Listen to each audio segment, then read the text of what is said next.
Science lab এলাকা থেকে সিফাত জানাবেন, সায়েন্স ল্যাব এলাকায় বর্তমান পরিস্থিতি কি? যারা ঘর থেকে বিভিন্ন প্রয়োজনে বেরিয়ে আছেন, চলাচলের এই অসুবিধার জন্য তারা কি বলছেন?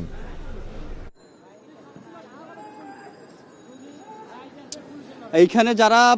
স্বাভাবিকভাবে যে চলাচলকারী যারা আসছেন তারা তো এখানে চলার অবস্থায় নেই শাফিন। এখন এখানে থমথমে অবস্থা বিরাজ করছে এবং প্রায় 3 ঘন্টা যাবৎ শুধুমাত্র আমরা গত কয়েকদিন যেটি দেখেছি যে ঢাকা বিশ্ববিদ্যালয় সহ অন্যান্য বিশ্ববিদ্যালয়ের শিক্ষার্থীরা এই কোটা আন্দোলন করছিল, তবে আজকে এক দফা কোটা সংস্কারের দাবিতে বিভিন্ন কলেজ থেকে ঢাকার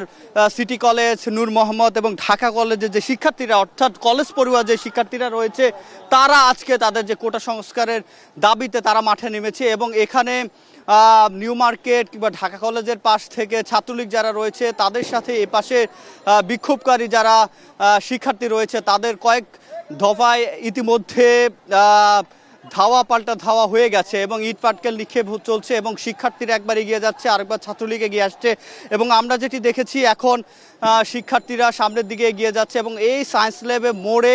এই মুহূর্তে যান চলাচল বন্ধ রয়েছে এবং স্বাভাবিক যে চলাচল সেটিও অনেকটা ধীর সুস্থিতে চলছে এবং যে গাড়িগুলো দেখতে পাচ্ছেন সেগুলো আসলে ব্যাক করে অর্থাৎ পেছনের দিকে চলে আসছে এবং যে প্রধান সড়ক অর্থাৎ মিরপুর রোডের যে প্রধান সড়ক রয়েছে সেটির পুরোপুরি যান চলাচল বলা যায় যে বন্ধ রয়েছে এবং যে শিক্ষার্থীরা রয়েছে শিক্ষার্থীরা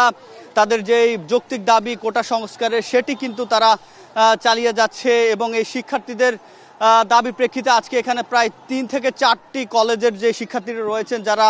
একাদশ দ্বাদশ শ্রেণীর শিক্ষার্থী এবং সেই সাথে আমরা স্কুল পড়ুয়া শিক্ষার্থীদেরকেও দেখেছি কোটা সংস্কারের দাবিতে এবং দেখতে পাচ্ছেন এই পুরো জায়গাটি কোনো যান চলাচল করছে না এবং শিক্ষার্থীরা অবস্থান নিয়েছে এবং আরও কিছু সামনে শিক্ষার্থী এবং ছাত্রলীগের মুখোমুখি অবস্থানে রয়েছে এবং আমরা ইট পাটকেল নিক্ষেপ করতেও দেখেছি এবং শিক্ষার্থীরা যেটি বলছেন তাদের যে যৌক্তিক দাবি বিশ্ববিদ্যালয়ের শিক্ষার্থীদের এবং যারা চাকরি প্রত্যাশী রয়েছে তাদের সেই দাবির সাথে তারা একত্রতা প্রকাশ করে তারা আজকে মাঠে নেমেছে এবং কয়েকজনকে আমরা আহত হতে দেখেছি। আপনি দেখতে পাচ্ছেন যে কাঁধে করে আহত একজনকে